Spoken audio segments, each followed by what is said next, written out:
पिछले क्लास में हम लोग स्टैंडर्ड हाइड्रोजन इलेक्ट्रोड और उसका वर्किंग पढ़े थे और यह देखे थे कि कैसे स्टैंडर्ड हाइड्रोजन इलेक्ट्रोड की मदद से हम लोग किसी का भी स्टैंडर्ड रिडक्शन पोटेंशियल या स्टैंडर्ड इलेक्ट्रोड पोटेंशियल निकालते हैं। ठीक है, एक लाइन लिख लो यहाँ पर। तो जो भी इलेक्ट्रोड रिएक्शन है ना, उस सारे इलेक्ट्रोड रिएक्शन लिखना है हमको किसके टर्म में? रिडक्शन के टर्म में लिखना है। किसके टर्म में लिखना है? रिडक्शन के टर्म में। जो भी इलेक्ट्रोड रिएक्शन है लिखना है आपको रिडक्शन के टर्म में। और यहाँ पर ये जो वैल्यू है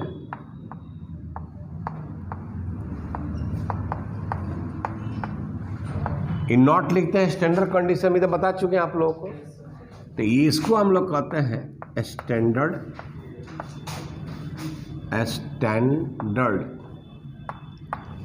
रिडक्शन, स्टैंडर्ड रिडक्शन पोटेंशियल, जिसे शॉर्टकट में कहते हैं क्या चीज? SRP। या इसको हम लोग स्टैंडर्ड इलेक्ट्रोड पोटेंशियल, क्योंकि ये क्लियर हो गया कि इलेक्ट्रोड पोटेंशियल को हम लोग SRP कहेंगे। क्यों? क्योंकि जितने भी रिएक्शन है कन्वेंशनली उसको लिखना है किस में? रिडक्शन के टर्म में। तो इसीलिए SEP जो लिखा हुआ है वह SRP है या SRP है, या SRP जो लिखा हुआ है वो क्या है? SEP, standard electrode potential. तो जो भी वैल्यू लिखा हुआ रहेगा कन्वेंशन में, हाँ रेयरेस्ट केस में कभी कभी क्वेश्चन जब बनाता है तो उसको ऑक्सीडेशन के टर्म में एक्सप्रेस कर देता है। तो आप जानते हैं कि उसको आप SRP में कन्वर्ट कर लीजिए, साइन बदल दीजिए। केवल साइन क्या करेंगे? बदल देंगे, तो हमारा SRP के टर्म में हो जाएगा। तो इसलिए ये कन्वेंशन है कि ये इसी टर्म में ही बात होता है। जितना भी तुम्हारा क्वेश्चन मिलेगा सब इसी के टर्म में मिलेगा, रिडक्शन के टर्म में। यानी वहाँ जो वैल्यू दिया रहेगा वो स्टैंडर्ड रिडक्शन पोटेंशियल, जिसको स्टैंडर्ड इलेक्ट्रोड पोटेंशियल भी हम कहते हैं। तो नोट करो हमको कि किसी भी इलेक्ट्रोड का निकालना है। मान लीजिए हमको कॉपर का निकालना है, सिल्वर का निकालना है, किसी भी इलेक्ट्रोड का हमको SRP या SEP का मान क्या करना है? निकालना है। तो मान लो कि हम क्या करेंगे कि SHE के मदद से एक इलेक्ट्रोकेमिकल सेल हम क्या करेंगे? बनाएंगे। तो मान लो इसमें हमने क्या ले लिया? कॉपर। क्या ले लिया? कॉपर। और यह है CuSO4 एक्वस सॉल्यूशन, जिसका कंसंट्रेशन क्या है? 1 मोल पर लीटर। और यहाँ पर एक हम क्या करेंगे? SHP लेंगे, SEP स्टैंडर्ड हाइड्रोजन इलेक्ट्रोड ले लेंगे। इसमें हम लेते हैं HCl, जिसका कंसंट्रेशन क्या होता है? 1 मोल पर लीटर। और यहाँ इसको एक वोल्ट मीटर से हम लोग क्या करते हैं? जोड़ देते हैं। ठीक है, और चला यहाँ पर इसमें इधर से हम लोग क्या पास करते हैं? Hydrogen gas. और ये पास करते हैं 180 पर और 298 केल्विन पर। ठीक है, अब यहाँ देखो कि यहाँ अब लगाते हैं एक साल्ट ब्रिज। क्या लगाते हैं? Salt bridge. अब इस साल्ट ब्रिज लगा दिया। एक चीज हम क्या देख रहे हैं इसमें, ठीक है, कि ये वोल्ट मीटर का डिफ्लेक्शन इधर है। तो वोल्ट मीटर करंट के डायरेक्शन में मूव करता है या इलेक्ट्रॉन के अपोजिट डायरेक्शन में मूव करता है। यानी वोल्ट मीटर का डिफ्लेक्शन करंट के डायरेक्शन। तो इस डिफ्लेक्शन से पता चल गया कि हमारा जो करंट जा रहा है वह करंट जा रहा है ऐसे। तो इसका मतलब है कि इलेक्ट्रॉन आ रहा है ऐसे, मतलब इलेक्ट्रॉन का मूवमेंट इधर है। यानी यहाँ से इलेक्ट्रॉन हमारा क्या हो रहा है? निकल रहा है। ये इलेक्ट्रॉन निकल रहा है। तो अगर यहाँ इलेक्ट्रॉन निकल रहा है तो इसका मतलब यह है कि हमारा SHE जो है यह किसका काम कर रहा है? एनोड का। ये किसका काम कर रहा है? एनोड का। और एक कॉपर हमारा जो काम कर रहा है वह किसका कर रहा है? कैथोड का। अब देखो सेल बनाने में कोई जरूरी नहीं है, सेल का कंस्ट्रक्शन करने में कोई जरूरी नहीं है कौन लेफ्ट रहेगा और कौन, अगर इसी इंस्ट्रूमेंट को ऐसे पलट देंगे तो क्या फर्क पड़ता है, कोई फर्क नहीं पड़ता है। अब इस डायरेक्शन से हमको पता हो गया कि चूंकि करंट इस दिशा में जा रहा है तो इलेक्ट्रॉन इधर जा रहा है, यानी SHE हमारा एनोड है और कॉपर हमारा क्या है, कैथोड है।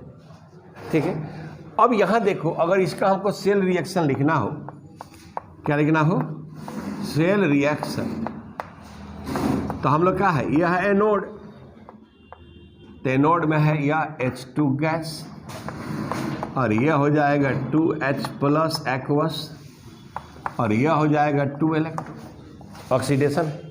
और यहाँ कैथोड है, तो कैथोड यहाँ कॉपर है, तो यह हो गया Cu2 प्लस एक्वस, ठीक है, और यह हो जाएगा CO सॉलिड। अब इसका ये ओवरऑल हो जाएगा, ठीक है, Cu2 plus aqueous, H2 gas और यह हो जाएगा Cu सॉलिड, ये हो जाएगा 2H प्लस एक्वस, हो गया। तो ये ओवरऑल सेल रिएक्शन हो गया। अगर हम रिप्रेजेंटेशन की बात करें, सेल रिप्रेजेंटेशन, तो सेल रिप्रेजेंटेशन में एनोड रहता है लेफ्ट। हाँ, यहाँ एक बात क्लियर है कि एनोड लेफ्ट में रहेगा, तो एनोड तो यह है, तो देखो यहाँ पर क्या लिखेंगे, H2 गैस, एक लाइन देकर लिख देंगे H प्लस, कंसंट्रेशन क्या लिख देंगे 1 मोल पर लीटर, और इसके बगल में यहाँ पर प्रेशर भी लिख देंगे ब्रैकेट में 1 ATM, क्या लिखेंगे 1 ATM, और यहाँ ब्रैकेट में लिख देंगे प्लेटिनम सॉलिड, जब प्लेटिनम वायर लटका हुआ है, तो ये एनोड का काम हो गया। और 2 लाइन ऐसे पैरेलल खींचे क्या हो गया, स्टार्ट ब्रिक, और तब यहाँ पर हम लिख देंगे क्या चीज़, Cu2 प्लस एक्वस, और ये हो, सॉरी यहाँ एक्वस नहीं लिखेंगे, यहाँ लिखेंगे 1 मोल पर लीटर, जो कंसंट्रेशन कितना है 1 मोल पर लीटर, और तब यहाँ लिख देंगे कॉपर सॉलिड। ठीक है, अब यहाँ जो वैल्यू हम देखें वोल्ट मीटर में, तो वह रीडिंग बता रहा है 0.3 वोल्ट, क्या बता रहा है 0.3 वोल्ट। ठीक है, तो अब देखो यहाँ पर ये हमारा होता है E0 सेल और यह होता है E0 cathode minus E0 anode. अब देखो यहाँ पर यहाँ जो भी वैल्यू है E0 कैथोड या E0 एनोड का, ये SRP का मान है, किसका मान है, स्टैंडर्ड रिडक्शन पोटेंशियल। तो E0 सेल का वैल्यू कितना है 0.34। अच्छा SHE हमारा यहाँ कौन है, कैथोड है, तो ये हमको निकालना है कैथोड का, और एनोड हमारा SHE का वैल्यू कितना होता है 0। तो अब हमारा क्या हो जाएगा E0 कैथोड, तो ये हो जाएगा पॉजिटिव 0.34 वोल्ट, यानी E0 Cu2 प्लस से Cu का वैल्यू, तो ये हमारा आ जाएगा प्लस 0.34 वोल्ट। ठीक है, तो इस तरह से एक पूरा ऑल अबाउट कोई भी इलेक्ट्रोड का हम SRP या SAP का मान का कर सकते हैं, निकाल सकते हैं। तरीका यही है कि कौन एनोड है और कौन कैथोड है, तो उसका जो डिफ्लेक्शन है वोल्ट मीटर का, वह डिफ्लेक्शन बताएगा कि कौन एनोड, क्योंकि करंट के डायरेक्शन में मूव करेगा, तो इसका मतलब है कि इलेक्ट्रॉन उसके अपोजिट डायरेक्शन में मूव कर रहा है, तो स्पष्ट रूप से आपको एनोड और कैथोड का पता चल जाएगा। तो फिर एनोड का रिएक्शन, कैथोड का रिएक्शन, ठीक है, ऐसा कर लेंगे तो हमारा ये वैल्यू आ जाएगा। ठीक है, नोट कर लीजिए। अब देखो यहाँ पर ये सवाल है, देखो ये सवाल देखने में बहुत बड़ा लग रहा है, आदमी कुछ बच्चा तो देखिएगा सवाल छोड़ देगा, उसको पढ़ेगा भी नहीं। इस सवाल में कोई दब नहीं है। यहाँ पर कह रहा है कि right half cell reaction and overall cell reaction, पर एक सेल दिया है जिसका हाफ सेल रिएक्शन और ओवरऑल लिखना है, 2 चीज यह है। उसके बाद कहता है कि कैलकुलेट स्टैंडर्ड EMF, यानी E0 सेल निकालना है। क्या निकालना है, E0 सेल। अभी देखो ये सेल रिप्रेजेंटेशन है, तो जिंक एनोड है और लेड हमारा क्या है, कैथोड है। ठीक है, अच्छा अब जब एनोड और कैथोड पता है और दोनों का SRP दिया है, देखिए Pb2 प्लस से Pb दिया है, मतलब रिडक्शन SRP है ये। फिर Zn2 प्लस से Zn का वैल्यू दिया है, यानी SRP है। ठीक है, तो आप जानते हैं कि E0 सेल बराबर E0 कैथोड माइनस E0 जो लगाते हैं वह SRP का वैल्यू देते हैं। तो एकदम आसान क्वेश्चन है, देखने में लगता है कि बहुत ही विशाल है। तो सबसे पहले मान लो हाफ सेल रिएक्शन लिखना है। क्या लिखना है? Half cell reaction. तो हाफ सेल रिएक्शन लिखोगे तो मान लो ये हो गया एनोड। तो एनोड में ये हो गया Zn सॉलिड और यह हो जाएगा Zn2 प्लस, ये हो जाएगा एक्वस, ये हो जाएगा 2 इलेक्ट्रॉन। तब ये हमारा कैथोड। तो कैथोड क्या हो जाएगा? Pb2 प्लस एक्वस, ये 2 इलेक्ट्रॉन ले लेगा तो ये हो जाएगा Pb सॉलिड। तो ये हाफ हो गया। इसको सम कर दोगे तो ये हमारा क्या हो जाएगा? ओवरऑल। तो ये ओवरऑल क्या हो जाएगा? Zn सॉलिड, ये हो जाएगा Pb2 प्लस एक्वस और तब यह हो जाएगा Zn2 प्लस, एक्वस यहाँ पर लिखना है। अब यहाँ पर एक्वस तो लिखेंगे, यहाँ पर तो लिखेंगे क्योंकि कंसंट्रेशन है, तो इसलिए Pb सॉलिड। यह हो गया हाफ सेल, यह हो गया ओवरऑल। अब रहा बात कि तुम्हारा गिवन है, गिवन क्या है? तो ई नॉट Pb2 प्लस से Pb का वैल्यू क्या है? गिवन, और वह तुम्हारा यह है, कहाँ पर है? यह। तो यह है -0.126 वोल्ट। और उसी तरह ई नॉट Zn2 प्लस से Zn का वैल्यू दिया है -0.763 वोल्ट। और हम जानते हैं कि E naught cell, standard EMF of cell, जिसको सेल पोटेंशियल भी कहते हैं, तो वह होता है E naught cathode minus E naught anode. ठीक है। अब देखो ई नॉट कैथोड हमारा कितना है? तो -0.136, माइनस यहाँ हो जाएगा -0.763। तो माइनस माइनस क्या हो जाएगा? प्लस।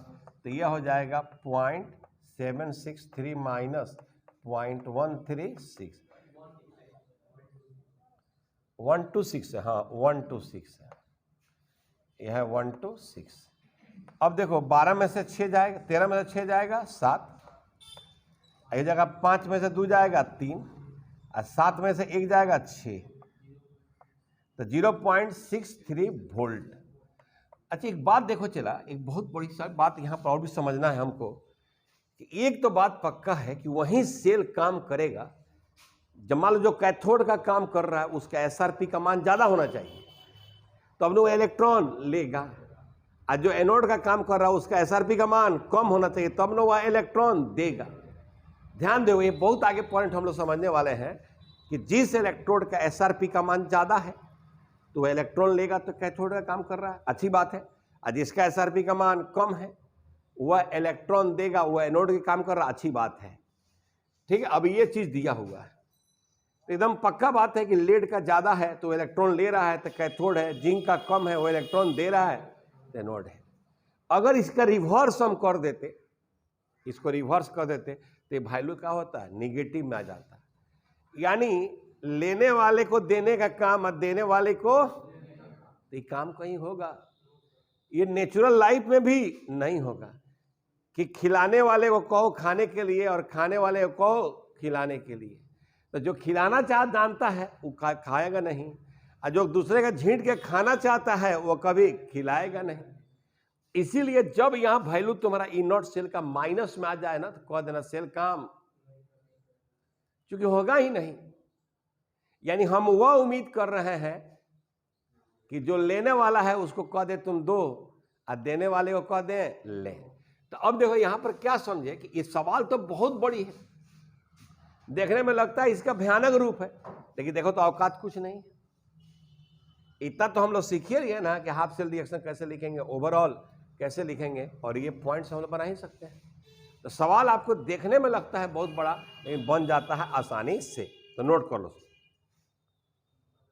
देखो यहां पर एक बात समझो, जो एसआरपी का मान है, माने अब किसी भी मेटल का एसओपी का मान नहीं देगा, और जब भी देगा तो रिडक्शन के टर्म में देगा, और उससे तुमको कंपेयर करना होगा कौन इलेक्ट्रॉन ले सकता है, कौन दे सकता है। जैसे मान लो एक बात हम कहते हैं, कुछ कुछ पॉइंट्स समझने का प्रयास करो, समझ में आएगा।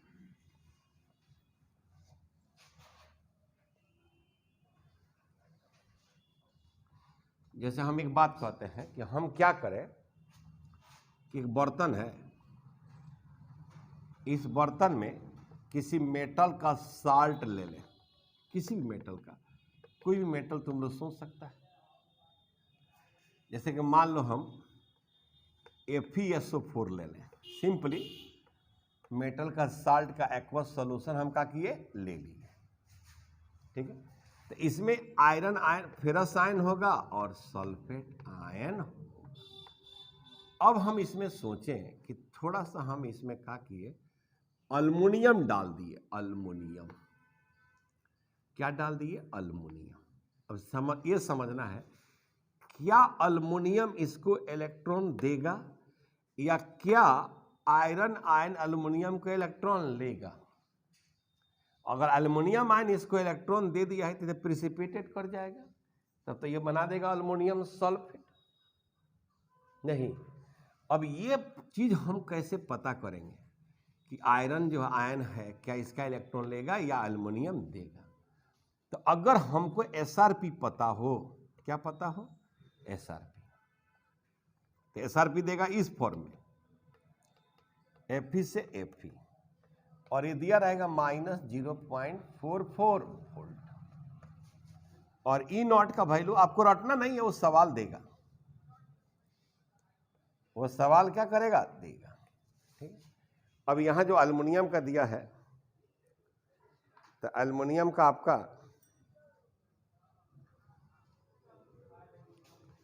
-1.66 वोल्ट। अब इसको देखकर तुमको यह सोचना है क्या अल्मुनियम आयन इसको इलेक्ट्रॉन देगा या नहीं देगा।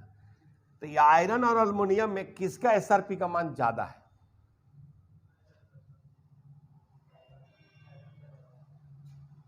तो देखो माइनस में जो कम होता है वो ज्यादा होता है, तो ये ज्यादा है, हाइयर है,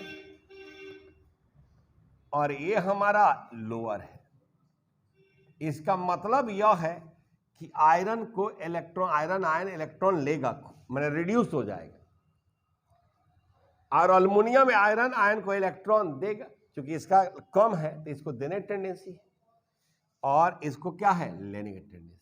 तो ये होगा क्या कि यहां पर जो ये अल्मुनियम है डाला तो अल्मुनियम आयन का किया, 3 इलेक्ट्रॉन का किया, दे दिया, ये एक्वस में चला गया, और ये 3 इलेक्ट्रॉन, और यही जो फेरस आयन है, फेरस आयन यह क्या करेगा, इलेक्ट्रॉन लेगा, और ये बना देगा Fe सॉलिड। क्योंकि लेन देन इक्वल होना है तो यहां 2 से गुना करना होगा और यहां 3 से। तो हमारा यहां पर आयरन क्या हो गया, सॉलिड हो गया, और अल्मुनियम में चला गया अल्मुनियम आयन, तो अल्मुनियम सल्फेट मिल गया, अल्मुनियम सल्फेट बना दिया। यानी यहां पर हम एक चीज देखें कि आयरन के तुलना में अल्मुनियम का रिएक्टिविटी क्या है, ज्यादा। अब फिर यहां एक बात हम बता रहे हैं, सोचना, क्योंकि ऐसा क्यों कह रहे हैं कि अल्मुनियम का रिएक्टिविटी ज्यादा है, क्योंकि मेटल का रिएक्टिविटी उसको इलेक्ट्रॉन लॉस करने का टेंडेंसी पर देखा जाता है। नहीं, तो जो मेटल ज्यादा इलेक्ट्रॉन देगा उसकी रिएक्टिविटी क्या होगी, अधिक, और जो मेटल कम इलेक्ट्रॉन देगा उसकी रिएक्टिविटी क्या होगी, कम। तो ज्यादा कौन देगा, तो जिसका SRP का मान कम। यानी अल्मुनियम क्या है कि मेटल और आयरन से ज्यादा रिएक्टिव है, तो यानी अल्मुनियम जो ज्यादा रिएक्टिव है अपने लेस रिएक्टिव मेटल को, आयन को उसके साल्ट से क्या करेगा, हटा देगा। तो तुमने ऐसे ही पहले पढ़ा था कि more active metal can displace less reactive metal from their salt. यही कांड हो रहा है, कैसे डिस्प्लेस कर रहा है ये देखो सब यहां पर कैसे डिस्प्लेस कर रहा है। अब देखो कुछ और बात हम तुमको बताना चाहते हैं। अब देखो अगर अल्मुनियम सल्फेट में आयरन डालते हैं तो होता, अल्मुनियम आयन आयरन का इलेक्ट्रॉन छीन सकता है, नहीं, क्योंकि SRP का मान कम है, SRP का मान कम है, ठीक। अब यहां देखो बहुत सारा पता चला। जैसे मान लो कि हम लोग एक बात करते हैं, ये जो हम लोग का बर्तन है, ठीक है, अब ये बर्तन हम ले लिए जिंक का, और इसमें जो साल्ट लिए, साल्ट वह ले लिए हम कॉपर सल्फेट, कॉपर सल्फेट ले लिए, ठीक है। अब देखो यहां पर अगर हम बात करें E0 Zn2 प्लस से Zn का जो वैल्यू होता है -0.76 वोल्ट, E0 Cu2 प्लस से वैल्यू होता है Cu का plus 0.34 volt, even E0 Ag plus से Ag का वैल्यू होता है प्लस 0.80 वोल्ट। अब देखो यहां पर जिंक, कॉपर, सिल्वर तीनों का तीनों मेटल है, तीनों का तीनों मेटल है, लेकिन जिंक का एसआरपी का मान कम है, उससे ज्यादा है कॉपर का, उससे ज्यादा है सिल्वर का। यानी जिसका एसआरपी का मान ज्यादा है वो इलेक्ट्रॉन देने की टेंडेंसी कम है। तो मेटल होते हुए इलेक्ट्रॉन देने की टेंडेंसी कम है, यानी उसकी रिएक्टिविटी कम है। यानी जो मेटल कम इलेक्ट्रॉन देगा उसकी रिएक्टिविटी क्या होगी? कम। जो मेटल ज्यादा इलेक्ट्रॉन देगा उसकी रिएक्टिविटी क्या होगी? ज्यादा। तो अब मान लो कि यहां तुम कॉपर सल्फेट डाला, तो इसमें तो कॉपर आयन है ना, और सल्फेट आयन है। तो जो कॉपर आयन इस जिंक के बर्तन से सटा हुआ है, तो कॉपर का एसआरपी का मान ज्यादा है, तो जिंक का इलेक्ट्रॉन क्या करेगा? छीन लेगा। क्योंकि यहां जो जिंक का लैटिस है, जिंक का जो बर्तन है, तो यहां जिंक के आयतन से जो यहां पर कॉपर आयन इसके कांटेक्ट में है, तो जिंक का इलेक्ट्रॉन लेगा कि नहीं लेगा? ये क्यों? क्योंकि एसआरपी का मान ज्यादा है, तो जिंक का इलेक्ट्रॉन क्या करेगा? ले लेगा। और जो इसके कांटेक्ट में जिंक जाएगा तो जिंक का कम है, तो जिंक का करेगा? दे देगा। तो अब यहां से जब जिंक देगा तो लैटिस पॉइंट से एटम बाहर निकलेगा। चला, लैटिस पॉइंट से एटम क्या निकलेगा? बाहर। अब बाहर जब निकलेगा तो ये जिंक निकल कर दे देगा Zn2 प्लस, और यह हो जाएगा 2 इलेक्ट्रॉन, और ये जो इलेक्ट्रॉन देगा उसको कॉपर आयन क्या करेगा? ले लेगा। तो कॉपर तो हमारा हो गया सॉलिड। तो कॉपर तो नीचे पेंदी में क्या हो जाएगा? बढ़ जाएगा। देखो कॉपर सल्फेट का जो कलर होता है वह ब्लू होता है, वो क्या होता है? ब्लू। लेकिन जैसे जैसे कॉपर आयन जिंक का इलेक्ट्रॉन लेते जाएगा, उसमें जिंक का अमाउंट बढ़ते जाएगा, तब तक कलर उसका क्या हो जाएगा? कलरलेस होता जाएगा। तो यहां पर कॉपर आयन रिड्यूस हो गया और जिंक क्या हो गया? ऑक्सीडाइज्ड। तो दूसरा धीरे धीरे क्या होगा? धीरे धीरे बर्तन से यहां एटम निकलेगा। जैसे जैसे एटम यहां से निकलते जाएगा, ये तो बर्तन गल जाएगा कि नहीं गल जाएगा? तो हमसे पूछेगा क्या जिंक के कंटेनर में कॉपर सल्फेट सॉल्यूशन स्टोर कर सकते हैं? नहीं कर सकते हैं। किसी भी मेटल का साल्ट जिसका एसआरपी का मान ज्यादा हो, वह कम एसआरपी वाले मेटल के बर्तन में नहीं रख सकते हैं, क्योंकि वह उनको ऑक्सीडाइज कर देगा। तो वेसल क्या हो जाएगा? गल जाएगा, उसमें होल हो जाएगा। लेकिन अगर उल्टा सोचो कि अगर जिंक सल्फेट को हम कॉपर के बर्तन में रखें, तो जिंक सल्फेट का जिंक का कॉपर में अगर तुलना करें, जिंक इलेक्ट्रॉन नहीं मिलेगा। ये कॉपर का एसआरपी का मान ज्यादा है, तो कॉपर जिंक को इलेक्ट्रॉन नहीं देगा। तो हम ZnSO4 को कॉपर में क्या कर सकते हैं? रख सकते हैं। उसी तरह मान लो सिल्वर नाइट्रेट AgNO3 डालो जिंक में,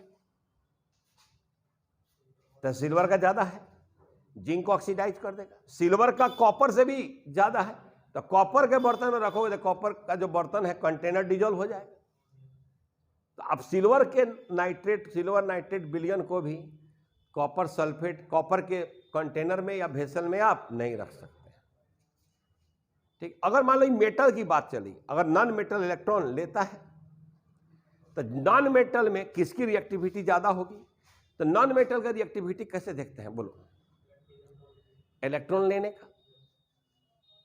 तो जिसका एसआरपी का मान सबसे ज्यादा होगा, तो उसको इलेक्ट्रॉन लेने की टेंडेंसी अधिक होगा, यानी वह नॉन मेटल क्या होगा? ज्यादा रिएक्टिव होगा। नहीं होगा ज़्यादा रिएक्टिव, वो नॉन मेटल क्या होगा, ज़्यादा रिएक्टिव होगा। तो इस तरह से जो एसआरपी का वैल्यू है या एसआरपी का वैल्यू है, उससे बहुत इंफॉर्मेशन निकलता है। तो आइए हम लोग पढ़ते हैं अब इलेक्ट्रोकेमिकल सीरीज, माने इस एसईपी और एसआरपी वैल्यू को कैसे हम लोग अपने यूज के लिए इंफॉर्मेशन गैदर करेंगे। ठीक है, तो आप लिखिएगा इलेक्ट्रोकेमिकल सीरीज, माने समझो कि ये टॉपिक आपका बहुत ही इंपॉर्टेंट है, electrochemical series.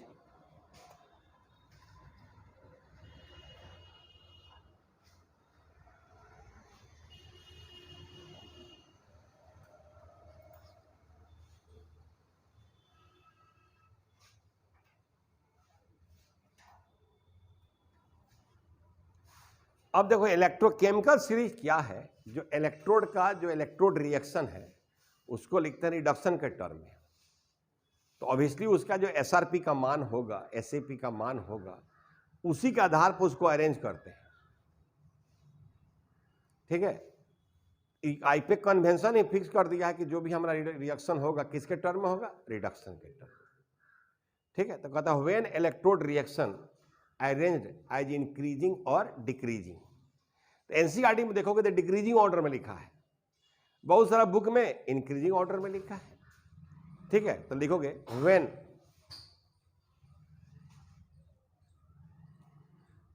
Different electrodes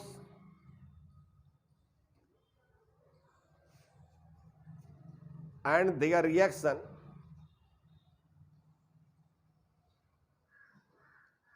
are arranged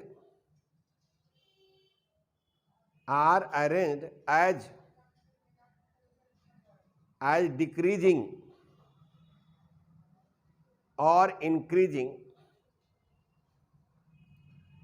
standard electrode potential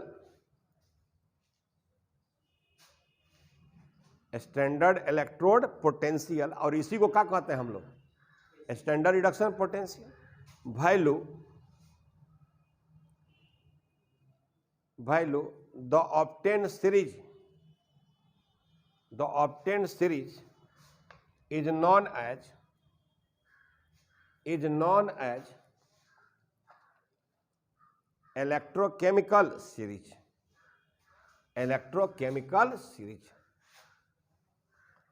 अब देखो एक पन्ना तुमको रखना क्या है कि एनसीईआरटी का पूरा पेज उतारने के लिए हम एक छोटा सा हाफ पेज पर काम करना चाहते हैं कि लिखना चाहते हैं कि ये देखो ये है हमारा F2 और ये इलेक्ट्रॉन लिया है और ये हो गया 2F माइनस। तो रिडक्शन के टर्म में है कि नहीं, देखो रिडक्शन के टर्म में है, यानी अगर हम देखें तो ये हो गया E0, F2 से क्या हो गया F माइनस, और इसका वैल्यू है चला प्लस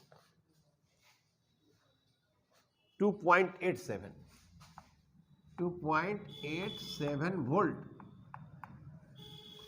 ठीक है, और उसके बाद चला बहुत सारा है, हम थोड़ा सा में इंफॉर्मेशन कर रहे हैं, आप एक पूरा पेज लिखिएगा, उस हिसाब से छोड़ दीजिएगा जगह। और यहाँ हो गया 2H प्लस, तो यह हो गया 2 इलेक्ट्रॉन और यह हो गया H2 गैस। ठीक है, यह हाइड्रोजन हो गया। अब यहाँ देखो यह हो गया E0 H प्लस से H2, तो बेटा ये हो गया आपका क्या चीज, 0 वोल्ट। ये क्या हो गया 0 वोल्ट। अब फिर हमारा घटते घटते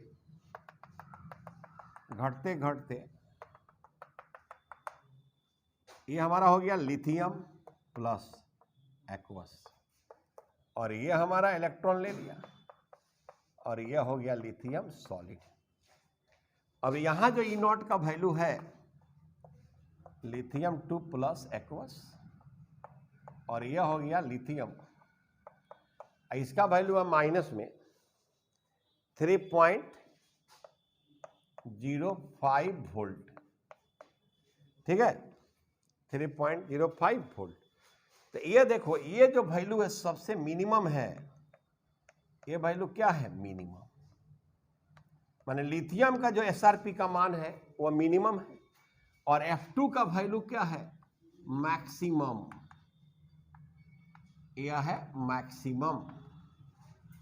और यहां जो हमारा हाइड्रोजन है रेफरेंस स्केल है SHE है, चला ये हमारा क्या है SHE है। तो वही ना हम बोले थे कि SHE से या तो किसी का कम होगा या किसी का ज्यादा हो SRP का वैल्यू। अभी तुम देखो कि इसमें जो सबसे ज्यादा वैल्यू है SRP का वो F2 का है, यानी F2 को इलेक्ट्रॉन लेने की टेंडेंसी सबसे अधिक। ध्यान देना, इधर फिर लिखते रहना सब। तो ऐसे हम लोग अरेंज करें, सबसे ज्यादा इलेक्ट्रॉन लेने की टेंडेंसी क्या है F2 का सबसे अधिक है, इसीलिए इसको कहते हैं स्ट्रॉन्गेस्ट ऑक्सीडाइजिंग एजेंट। जो इलेक्ट्रॉन गेन करता है ऑक्सीडाइजिंग एजेंट का काम करता है, और इसको कम है, सबसे कम है, तो लेने का कम है लेकिन देने का स्ट्रॉन्गेस्ट रिड्यूसिंग एजेंट।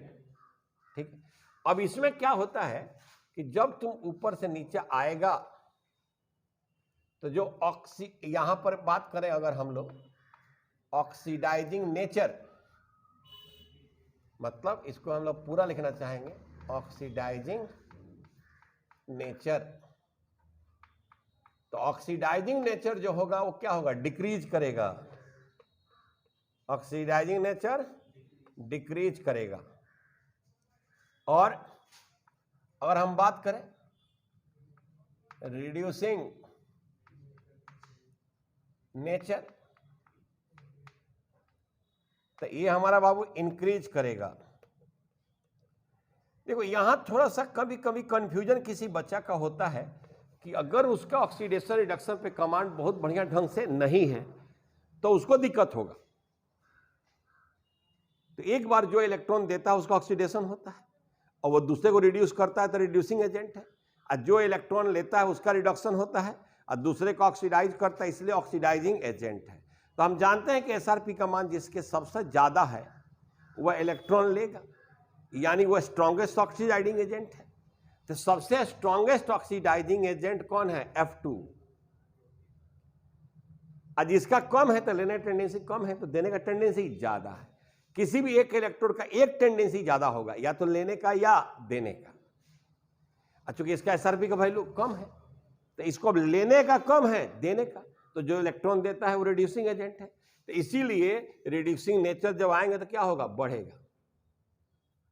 अब यहां कहता है कि रिएक्टिविटी मेटल या नॉन मेटल का बात करो, तो मेटल का रिएक्टिविटी किसका, जिसका SRP का मान सबसे कम होगा उसको इलेक्ट्रॉन लेने की टेंडेंसी कम, देने की टेंडेंसी ज्यादा। नहीं, तो जिस मेटल का SRP का मान हाइड्रोजन से कम होता है, नेगेटिव में होता है, वो मोस्ट रिएक्टिव होता है। और जिस मेटल का SRP का मान हाइड्रोजन से ज्यादा होता है, पॉजिटिव होता है, वह क्या होता है, लेस रिएक्टिव होता है। नहीं, तो इसके आधार पर भी हम लोग बात करते हैं। ये पूरा बहुत सारा इंफॉर्मेशन देता है, ठीक है। तो ये थोड़ा सा नोट कर लो, एक पेज रख लेना जिसमें सारा वैल्यू लिख लेना NCERT की बुक से। अब यहां पर चला एक मिस्टेक है कि यहां पर केवल एक ही इलेक्ट्रॉन लिखा जाएगा, ठीक है। अब देखिए, अब हमको पढ़ना है एप्लीकेशन ऑफ इलेक्ट्रोकेमिकल सीरीज। मतलब हम लोग चाहते हैं कि ये जितना इंफॉर्मेशन दे सकता है, जितना उतना इंफॉर्मेशन सीखने का हम प्रयास करें, क्योंकि ये बहुत बात बताएगा। यहां जो तुम लोग देख रहा है, ये जो वैल्यू निगेटिव आया है क्या है, थोड़ा सा मैं बात आपको बताना चाहूंगा। अगर आप सॉलिड स्टेट में बात करोगे, ग्रुप फर्स्ट का मेटल लिथियम तो ऊपर है, सीजियम नीचे है। और सॉलिड स्टेट में बात करोगे तो इलेक्ट्रॉन देने का टेंडेंसी सीजियम का ज्यादा होता है, लेकिन जब एक्वस सॉल्यूशन में बात करोगे तो लिथियम का ज्यादा होता है। अब लिथियम का ज्यादा होता है, तो जब हम डी ब्लॉक में जाएंगे तो ये पढ़ना है हम लोग कि स्टैंडर्ड रिडक्शन पोटेंशियल हमको क्या करना है, पढ़ना है। तो देखो, ये जो चीज है जो माइनस में आता है, देखो क्या है, ये लिथियम हमारा सॉलिड है। ध्यान देना, ये लिथियम सॉलिड मेटल है, सॉफ्ट होता है, क्योंकि मेटालिक स्ट्रेंथ वीक होता है इसका, तो हमें चाकू से कट जाता है। अब इस लिथियम को लिथियम गैस बनाना है, सॉलिड से। तो यहाँ एक इंथैल्पी देते हैं, एनर्जी देते हैं, जिसको हम सब्लिमेशन इंथैल्पी कहते हैं, या उसको इंथैल्पी ऑफ एटोमाइजेशन कह सकते हैं। एटम के फॉर्म में गैसीय स्टेट में बाहर निकाल रहे हैं, तो दो वर्ड यूज करते हैं, या तो इंथैल्पी ऑफ सब्लिमेशन या enthalpy of ionisation, sorry atomisation. तो हम यहाँ पर लिखते हैं इंथैल्पी ऑफ सब्लिमेशन, यानी सब्लिमेशन मतलब ये एनर्जी अब्जॉर्ब करेगा, यानी ये हमारा जो है इंडोथर्मिक प्रोसेस है। क्या है? अब उसके बाद जब इसको एनर्जी देंगे तो इसके आउटर मोस्ट इलेक्ट्रॉन हम क्या करेंगे? निकालेंगे। तो यहां भी एक लगता है आयोनाइजेशन एनर्जी। क्या लगता है? Ionisation energy. ठीक है, तो अब यहां देखो ये हो गया लिथियम प्लस। अब इसको वाटर में जब रखोगे ना, वाटर में इसको कहां रखोगे? वाटर में। तो यहां जो पॉजिटिव और लिथियम आयन बहुत छोटा होता है यार, क्योंकि ग्रुप फर्स्ट में हाइड्रोजन के बाद सेकंड है, ये बहुत छोटा होता है। तो छोटा होता है तो पॉजिटिव चार्ज का डेंसिटी ज्यादा होगा। अब पॉजिटिव चार्ज का डेंसिटी ज्यादा होगा तो ज्यादा वाटर को क्या करेगा? अट्रैक्ट करेगा, यानी इसको वाटर सॉल्वेट ज्यादा कर देगा। वाटर सॉल्वेट क्या करेगा? ज्यादा। और किसी भी आयन का अगर सॉल्वेशन ज्यादा हो, यानी ज्यादा वाटर मॉलिक्यूल उसको घेर ले, तो इसका मतलब है वह सॉल्वेशन कहलाता है, या इसको हाइड्रेशन कहते हैं। तो किसी भी आयन को अगर सॉल्वेट घेरता है तो सॉल्वेशन, अगर वाटर घेरता है तो हाइड्रेशन। और इस प्रोसेस में एनर्जी रिलीज होता है। क्या होता है? अब चूंकि लिथियम बहुत छोटा है तो इसका हाइड्रेशन एनर्जी बहुत ज्यादा होता है। तब यहां पर जो लिथियम प्लस आयन होगा एक्वस, ठीक है, तो यहां पर एक इंथैल्पी ऑफ हाइड्रेशन होता है। तो देख चला ये निगेटिव होता है और बहुत ज्यादा होता है। क्या है? तो लिथियम आयन का साइज सबसे छोटा है पूरे मेटल में। सबसे पूरे मेटल में लिथियम का आयन का साइज सबसे छोटा, तो हाइड्रेशन एनर्जी का मान काफी ज्यादा। तो देखो यहां एनर्जी चाहिए, यहां एनर्जी चाहिए, और यहां क्या होता है? रिलीज। तो दो जगह एब्जॉर्ब हो गया और दो एक जगह क्या हो गया? रिलीज। तो टोटल जो एनर्जी चेंज होता है वो निगेटिव आता है। टोटल जो एनर्जी चेंज आएगा वह क्या होगा? निगेटिव। यानी इस यहां से लेकर यहां जाने में वो प्रोसेस एक्सोथर्मिक है। वह एनर्जी क्या कर रहा है? रिलीज कर रहा है। तो निगेटिव है मतलब वह एनर्जी क्या कर रहा है? रिलीज। और जो जितना ज्यादा रिलीज करेगा उसकी होने की पॉसिबिलिटी, इसीलिए लिथियम का वो निगेटिव हम लोग लिखते हैं। बात समझ में आएगा ना? समझ में आया? जो हम लोग लिथियम का लिखते हैं ना, ये लिथियम में ऐसे, तो ये हमारा वैल्यू लिखते हैं ना, कितना? -3.05 था ना, यानी ये वैल्यू जो लिखते हैं तो माइनस में आया ना, माइनस में, यानी माइनस में कि मतलब इसको लिथियम से लिथियम प्लस होने में एनर्जी रिलीज करेगा। और एक बात तुम खूब जानते हो, किसी भी धंधा व्यवसाय में अगर पूरा माल मिले तो उसके होने की संभावना ज्यादा है। इसीलिए एक्वस सॉल्यूशन में लिथियम का है स्ट्रॉन्ग रिड्यूसिंग एजेंट। अब मान लो उसके बाद किसी का मान घटता है, घट ही रहा है माइनस में, माइनस में सबसे ज्यादा इसका है, उसके बाद कॉमन है, तो हुआ क्या होगा? या तो सब्लिमेशन इंथैल्पी ज्यादा होगा, या आयोनाइजेशन इंथैल्पी ज्यादा होगा, या हाइड्रेशन इंथैल्पी कम होगा। तो वही कंपनसेशन करते हुए वैल्यू क्या होते रहता है? चेंज होते रहता है, वो हमारा चेंज हो जाता है। अब जैसे कॉपर का कहता है, कॉपर 2+ का सवाल भी दिया कि पॉजिटिव क्यों होता है। ठीक है, अब देखो कॉपर से कॉपर प्लस आयन बनाया तो 4s1 3d10 होता है, तो एक इलेक्ट्रॉन निकल गया। तो सेकेंड इलेक्ट्रॉन निकालने जाओगे 3d10 से निकलेगा ना, तो उसका आयोनाइजेशन एनर्जी क्या होगा? ज्यादा। लेकिन +2 हो गया, चार्ज डेंसिटी ज्यादा हो गया, तो हाइड्रेशन इंथैल्पी काफी ज्यादा हो गया। तो हाइड्रेशन इंथैल्पी इतना ज्यादा होता है कि आयोनाइजेशन इंथैल्पी को मैनेज कर देता है। लेकिन जो सब्लिमेशन इंथैल्पी है या एटमाइजेशन इंथैल्पी है वो वैल्यू ज्यादा होता है। और मान लो कि आयोनाइजेशन इंथैल्पी भी ज्यादा, उसको पॉजिटिव करना है तो कह देंगे कि हाइड्रेशन इंथैल्पी का मान क्या हो गया? कम हो गया। यानी सब्लिमेशन एनर्जी आयोनाइजेशन एनर्जी का वैल्यू काफी ज्यादा होने के कारण, नहीं, काफी हाइड्रेशन एनर्जी कम होने के कारण नेट वैल्यू क्या आ जाता है? हमारा पॉजिटिव। तो यहां पर हम लोग जब डी ब्लॉक में पढ़ेंगे तो वहां भी बात चलेगा। तो आइए हम लोग देखते हैं एप्लीकेशन ऑफ इलेक्ट्रोकेमिकल सीरीज। तो उसमें पहला लिखोगे first, compare reactivity of metals, compare reactivity of metals.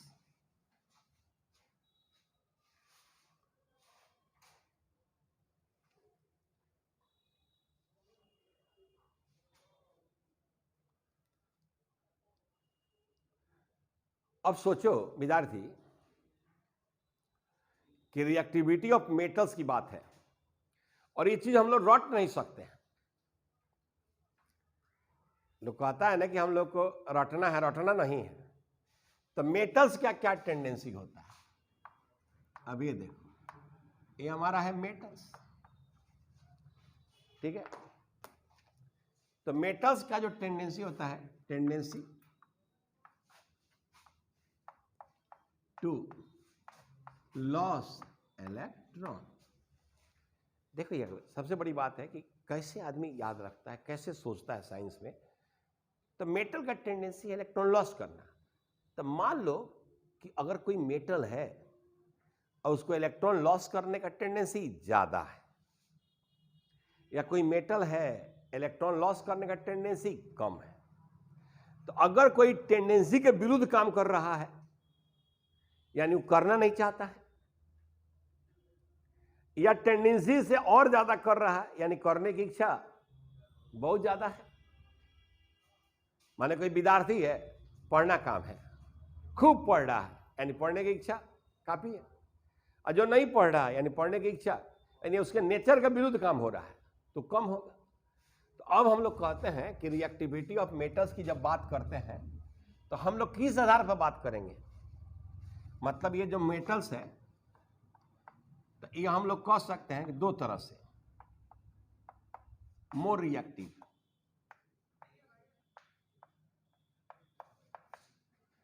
और ये हो गया लेस रिएक्टिव। अगर यहां से हम लोग कंक्लूजन करें कि कैसे हम कहेंगे मोर रिएक्टिव, उसको इलेक्ट्रॉन लॉस करने का टेंडेंसी ज्यादा हो, ठीक है। अच्छा, more tendency to loss electron, more tendency to loss electron, ठीक है। अब मान लो कि लेस रिएक्टिव, तो अब मान लो यह हो गया कौन सी, less tendency to loss electron, less tendency to loss electron. अब ये बताओ ये कैसे डिसाइड होगा, अब इस लेवल पर हम लोग जब आ गए हैं तो ये कैसे डिसाइड होगा, एसआरपी का वैल्यू, यानी जिसका एसआरपी का वैल्यू लोएस्ट है, यानी यहां पर हम लोग कह सकते हैं कि अगर लोएस्ट एसआरपी वैल्यू है,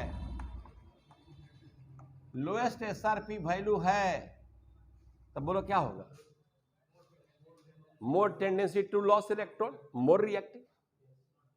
नहीं, अगर मान लो हाईएस्ट एसआरपी वैल्यू है, तो हायर एसआरपी का वैल्यू है, तो इसका मतलब देने का टेंडेंसी कम, लेने का टेंडेंसी ज्यादा। मेटल तो देता है ना, तो जब लेने का टेंडेंसी कम हो गया तो रिएक्टिविटी क्या हो गया, कम। देखो ये बैकग्राउंड, ये इसके पीछे का बैकबोन है। अब आप कितना रटिएगा, एसआरपी का मान कम है, देगा ज्यादा, रिएक्टिविटी ज्यादा, रटते रहते हो सकता है उल्टा पुल्टा बोलने लगे कुछ देर के बाद, ठीक है। तो अब इसमें कहता है एक रेफरेंस है हाइड्रोजन, तो हाइड्रोजन से जिसका एसआरपी का मान कम होता है वो मोर रिएक्टिव माना जाता है, और एसआरपी का मान हाइड्रोजन से जिसका ज्यादा होता है वह लेस रिएक्टिव माना जाता है। तो अब मान लो कि इलेक्ट्रोकेमिकल सीरीज में हम लोग एसआरपी के आधार पर बता सकते हैं कौन मेटल ज्यादा रिएक्टिव है, कौन मेटल कम रिएक्टिव है। बात समझ में आएगा ना, समझ में आया। तो देखो इसको आपको लिंक करना होगा अपने आइडिया से। ये ऐसा नहीं है कि चलते फिरते आप समझ गए, एक सेकंड में समझ में आएगा, और एक ही सेकंड के पल भर में जा कैसे हुआ रे, कैसे हुआ, तो इसको गुनना पड़ेगा। बात समझ में आया, तो इसको नोट कर लो, ठीक है। The metals with high negative SRP value, negative में बात कर रहे हैं, तो सभी नेगेटिव जब बोलिए दे रहे हैं तो जिसका ज़्यादा होगा उसकी रिएक्टिविटी क्या होगा, ज़्यादा। ठीक है, तो लिखोगे सम, नीचे लिखोगे sum conclusion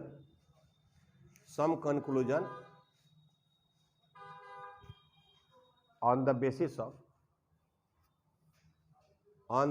of SRP value, on the basis of SRP value of metals। तो उसमें लिखोगे A B C, A, अब उसमें लिखोगे A, alkali and alkaline earth metals, alkali and alkaline earth metals having high negative values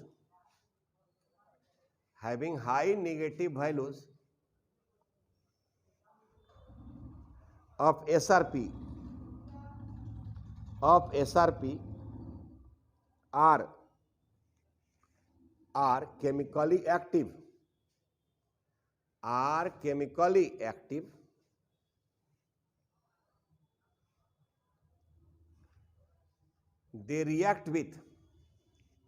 they can react with cold water and evolve hydrogen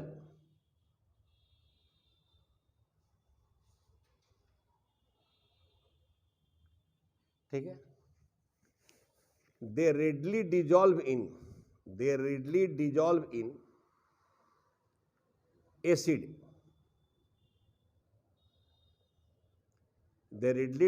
in acid, forming corresponding salt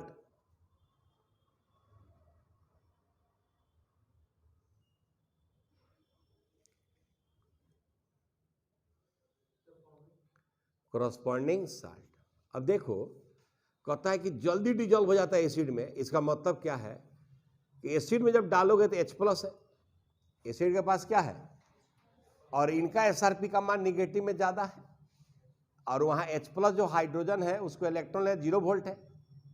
तो जैसे डालोगे metals को, इसके atom electron का करेंगे, loss करेंगे, ion बनाएंगे, और वो इलेक्ट्रॉन दे देंगे हाइड्रोजन आयन को, तो वह H2 के रूप में निकल जाएगा और इसका साल्ट बन जाएगा। हम लोग कभी कभी कहते हैं ना कि which of following metals can liberate hydrogen gas from their acid, तो जिस भी मेटल्स का SRP का मान हाइड्रोजन से कम होगा, तो जिसका हाइड्रोजन से कम होगा, जो निगेटिव में होगा, उसको एसिड से रिएक्ट कराओगे तो वह इलेक्ट्रॉन देगा, और जब वह इलेक्ट्रॉन देगा तो हाइड्रोजन गैस रिलीज करेगा। और जैसे मान लो कॉपर का पॉजिटिव में है, तुम देख लो कॉपर का पॉजिटिव में है, हाइड्रोजन से ऊपर होगा, तो अगर कितनों एसिड है उसमें कॉपर डाल दो तो इलेक्ट्रॉन लॉस नहीं करेगा, यानी हाइड्रोजन गैस लिबरेट नहीं करेगा। समझ में आया? तो देखो ना, अभी सब कुछ लिंक है, तो थोड़ा थोड़ा धीरे धीरे करके हम लोग इस बात को इन्फॉर्मेशन लेंगे। तो एक चीज हमको यहाँ पर आगे भी समझाएगा, तो हम लोग कल डी ब्लॉक का भी क्वेश्चन लेंगे यहाँ पर। उस क्वेश्चन के हम सोच रहे हैं कि यही कर लें, ताकि वहां पर जब हम जाएं तो थोड़ा सहूलियत रहे। तुम देखना ना पी ब्लॉक में, डीएफ में, तुम अपने एनसीईआरटी का बुक देखना, सब जगह ई नॉट का वैल्यू के बात पर बात कर रहा है, सब जगह। अब वहां लिंक करना होता है, माने पूरा इनऑर्गेनिक सेक्शन हमारा इस SRP पे डिपेंड है, कौन देगा और कौन नहीं देगा इस पर है। ठीक है, तो आज हम लोग यही रहने देते हैं।